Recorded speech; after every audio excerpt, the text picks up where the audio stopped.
You're listening to Treating Blood Cancers, the LLS podcast series for professionals. We will be joined by cancer experts to discuss blood cancer diagnosis, treatment, side effects management, and the importance of clinical trials. They will share their experience in treating patients and discuss strategies for optimal patient care. Let's get the conversation started. Welcome to Treating Blood Cancers, the LLS podcast series for healthcare professionals. I'm Dr. Ken Miller. I'm a medical oncologist, a hematologist, and an LLS volunteer. And I want to thank all of you for joining us on this episode. Today, we'll be discussing the impact of long-term and late effects on mental health of the cancer experience and the issues that cancer survivors may face. And we're delighted to be joined by Lynn Gooden, who is a certified oncology nurse navigator and manager of navigation and survivorship, and Cassie Osborne, who is a certified oncology nurse navigator from the Community Health Network of the MD Anderson Cancer Center in Indianapolis. Cassie, Lynn, thanks for joining us. Thank you. Thank you.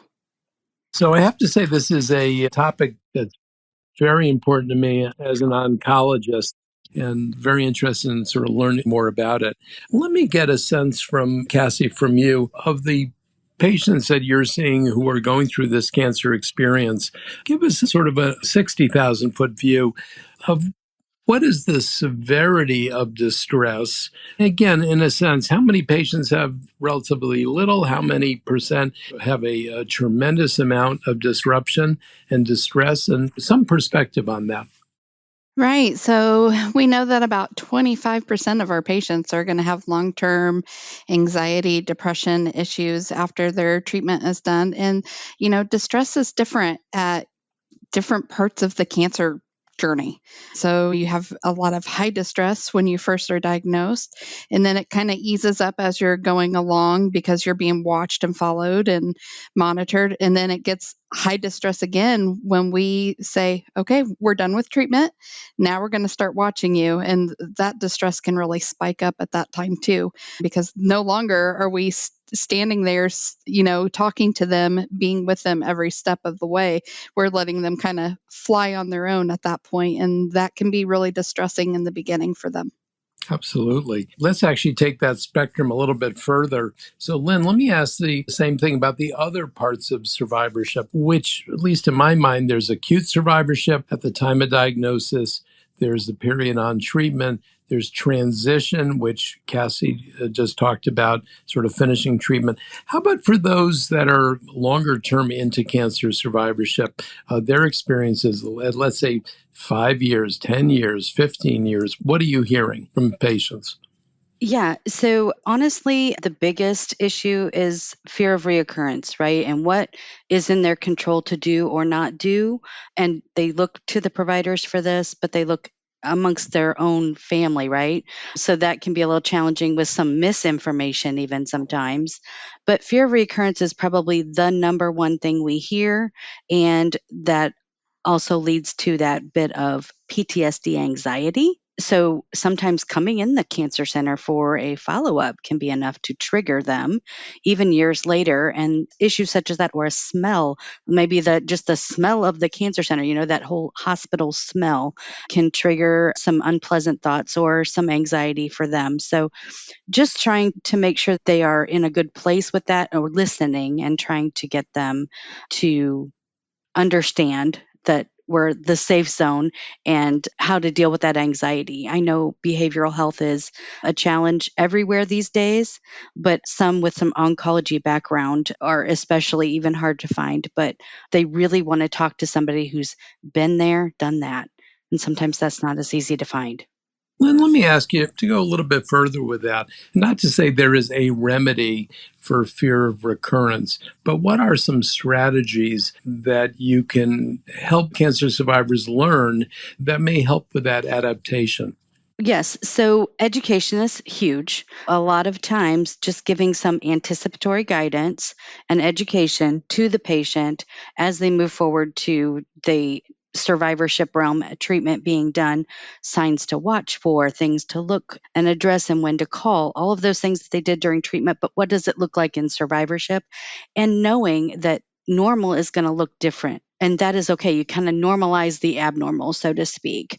And that will help. I know personally that that helped when I was going through my own journey. So I think that if somebody would say to me, it's normal to feel this way, or in a couple of years, if you have an issue with shortness of breath, don't discount it. Let your provider know there could have been some long term effect from treatment that we need to Yep. address.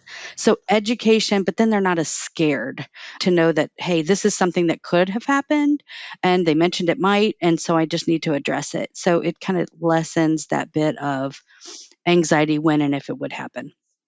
Just throw in my own experience. So let me talk about breast cancer for a second. Seeing many patients, for some of them, not for all, but for some of them, the risk of recurrence diminishes significantly at some point. And so I want to reinforce what you said about education, that also talking about the risk of recurrence and for many, the diminishing risk of recurrence, that at a certain point, many patients, we can certainly hope and can expect that they'll do well.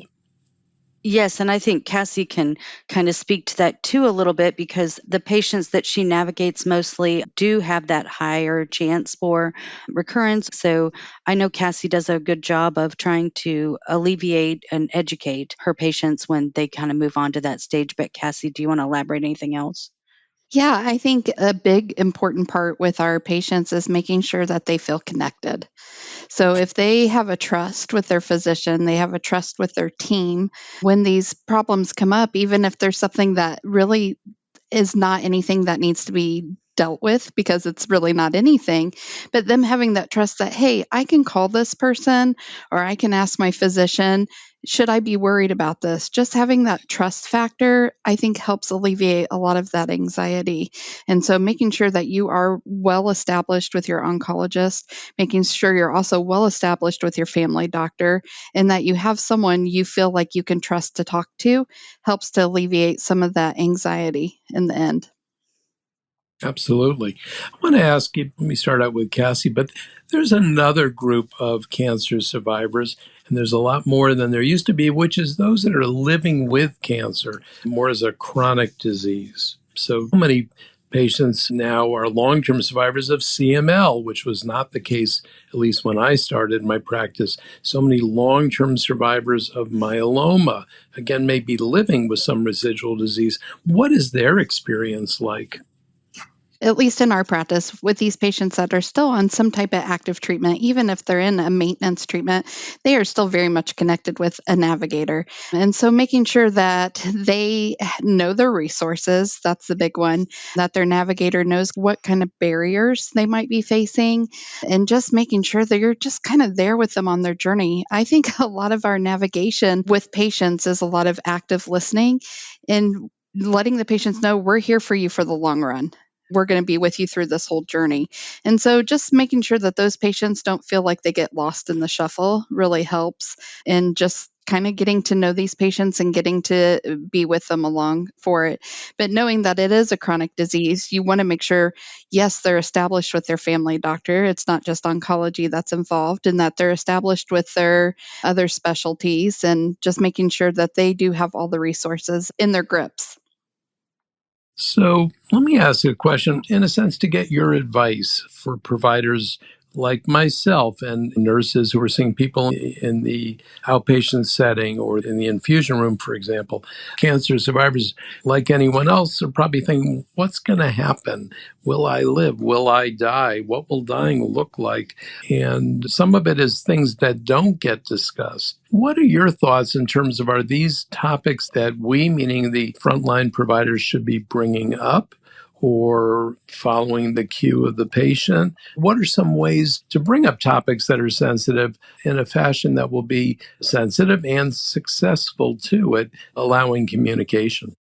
Yes, I think for patients that are chronic, that have a lot of long term, even short term cancer that is going to have a lot of side effects, a lot of high emotions, a lot of issues, and even sometimes may not be survivable, we need to get palliative care started early.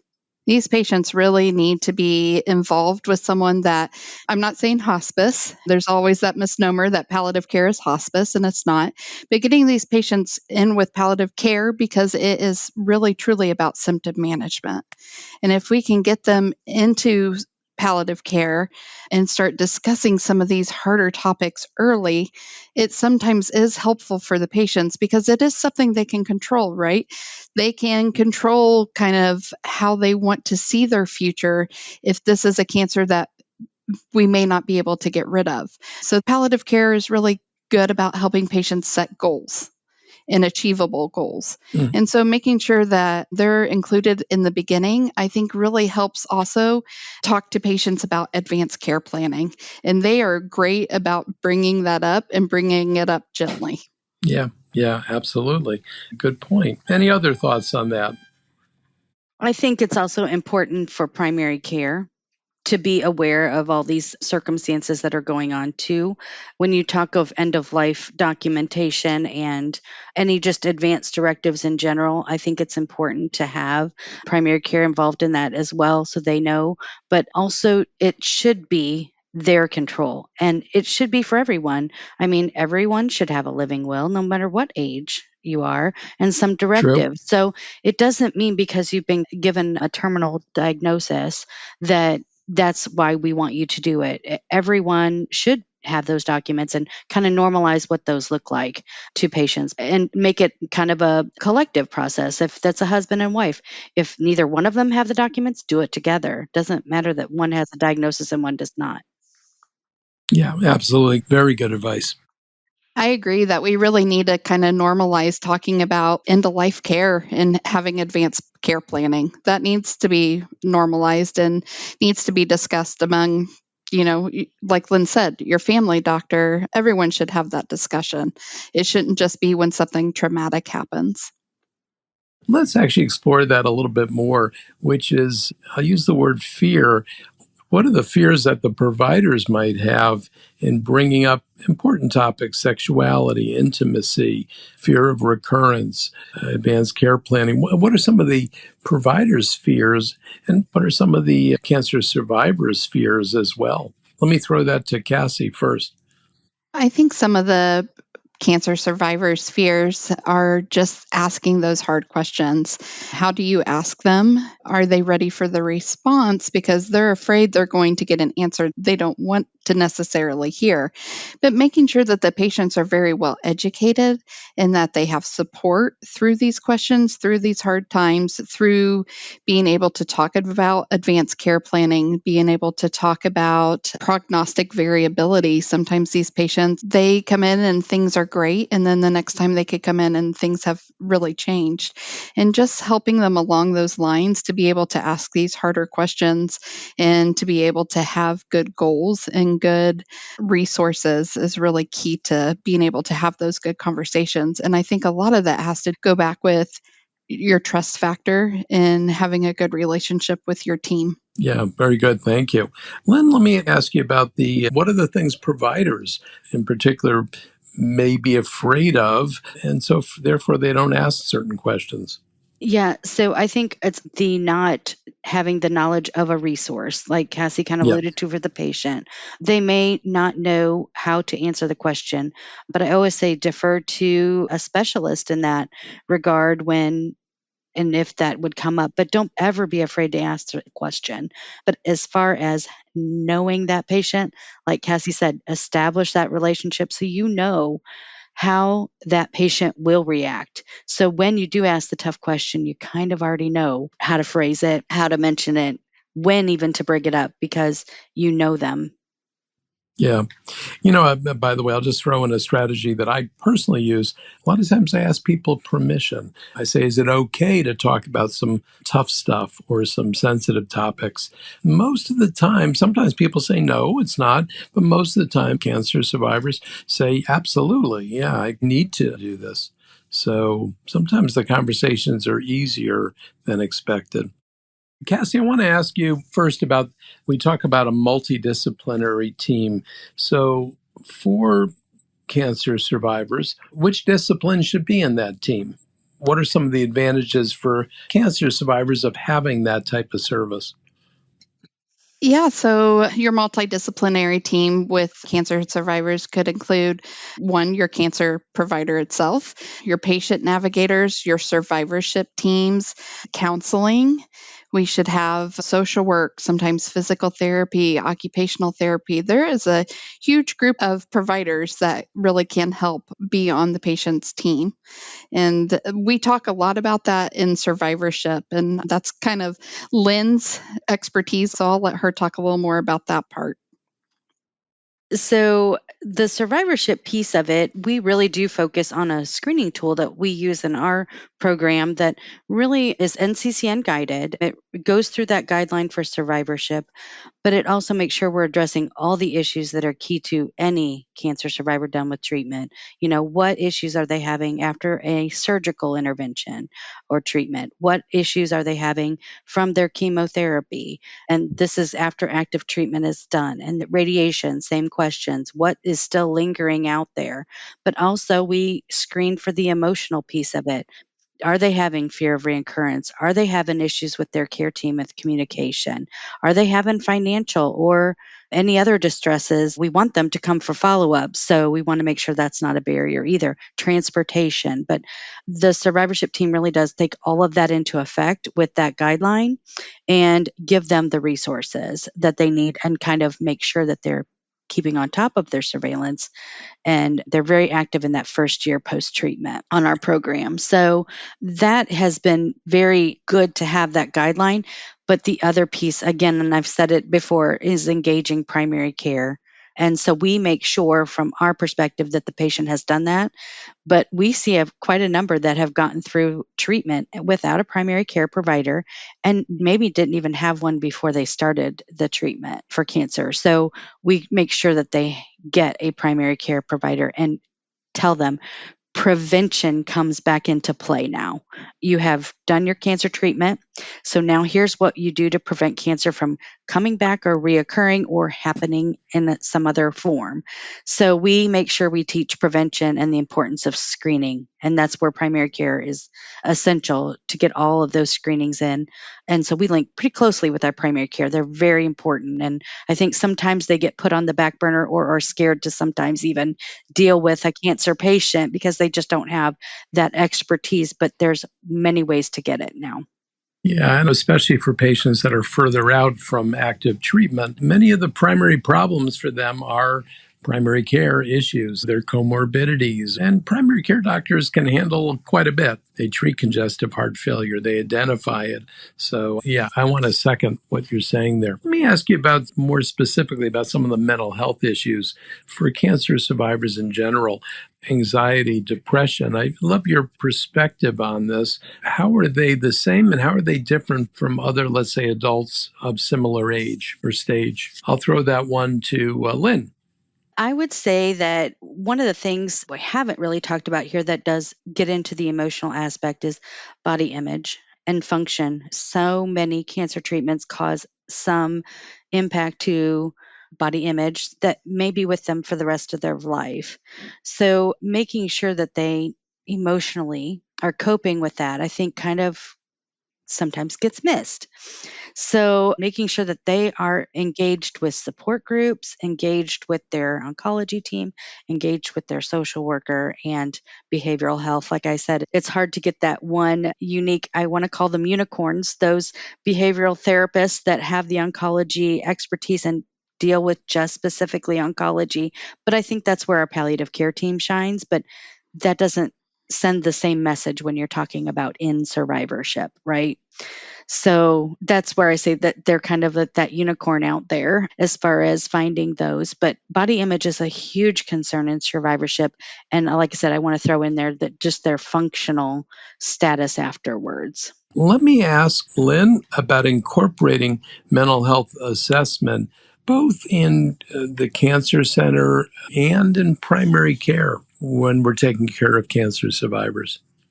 Yes. So we do utilize the NCCN distress thermometer and found that to be very effective. And we do that at different touch points within the patient's cancer journey at the actual cancer centers with radiation, with a new consult, things such as that. So that's one of the tools we utilize. In addition to when that score is high, we get our social workers involved to help resource. That's one component. But then also, they would dive further and get that behavioral resource. Is it a crisis at this moment, or is it something they just need a resource for? And trying to do that kind of more real time, I think, is key for all cancer centers. And then the other part of that would be the care plan. We do give the survivorship care plan, and on it does give obviously the treatments that they have occurred during their cancer journey, but also what is expected in surveillance so that they can have that document. And we share that freely with the, and always do with the primary care as part of their chart. Yeah, absolutely. Cassie, a question for you. Let me ask about the other survivors, which are often it's family and caregivers. What are some of your experiences with that group of cancer survivors? Yeah, I think it's really hard for the loved ones to see these patients go through this. One is they want to help so much that sometimes these patients want to just be able to talk about it without getting advice back. And so it's important to remind family members that sometimes it's okay to just let them talk. And so they're going through such raw emotions, and family just really wants to try to help them process that. But sometimes we need to encourage the patients to be able to say, I need to say something, but I don't need you to do anything about it. Just listen. And so just encouraging the family members to sometimes just be active listeners during this is actually a really important role for them to have. And then making sure that they also join support groups as well and seek help as well if they are, struggling with coping with this. There's support groups out there that are for caregivers, and just making sure that they also feel like they have someone too that they can talk to and make sure that they feel like they're listened to as well. Yeah, very good point. Let me ask, we'll start with Lynn. What are some good resources for healthcare professionals who are working with cancer survivors and for cancer survivors themselves about survivorship and about mental health and improving quality of life? Sure. So, one of the great resources is actually right here, our host, the Leukemia and Lymphoma Society. They have a wealth of resources on their website. So, we encourage a lot of patients, not just those cancer types, to go there. There's so much information on there. But the other guide for healthcare professionals is really NCCN. They have a great website and they have great guidelines for up to 10 years out. So, it can be kind of daunting to look at first, but they try to simplify it. The other one is our MD Anderson connection, that they have really good information on their website as well. For the patient, they have those as well, the ones that I mentioned with LLS, MD Anderson, and NCCN. But the other ones is like cancer wellness programming. Cancer support community is nationwide. They have chapters in a lot of locations that they focus on the emotional aspects quite heavily, actually, and education. So I feel like they're a really good resource that we use consistently in our practice. The other one is developing those resources within your own house, right? So, meaning the house you work in. So, we at Community have a web page that we guide our patients to that has a lot of cancer wellness programming and education. We have some on demand recordings that we've done with other healthcare professionals.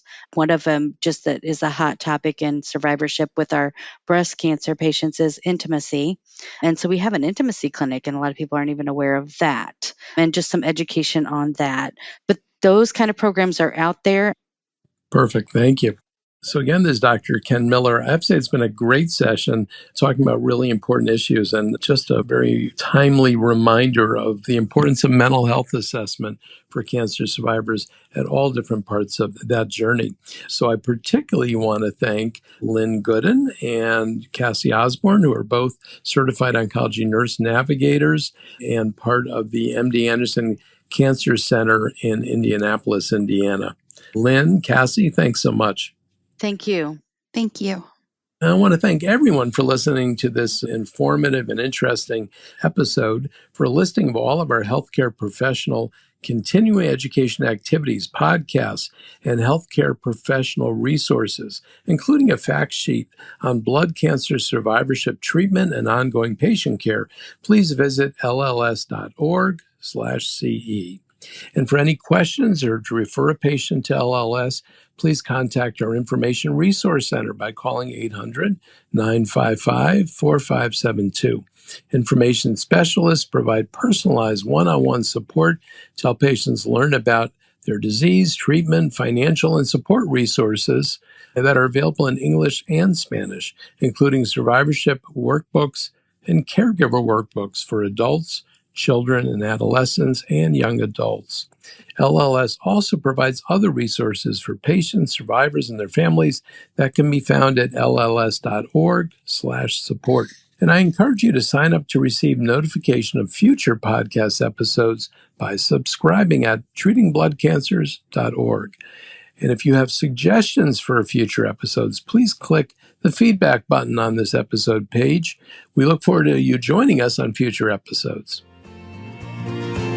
Thanks for listening to Treating Blood Cancers, the LLS podcast series for professionals. We can be found on iTunes and other podcatchers. You can subscribe at www.treatingbloodcancers.org and provide your suggestions for future topics. Visit our archives section on our website for other great podcasts. Be sure to rate and review us on iTunes. Keep up with LLS by following us on Twitter at LLSUSA and on Facebook at the Leukemia and Lymphoma Society, and access our professional continuing education activities by visiting lls.org/CE.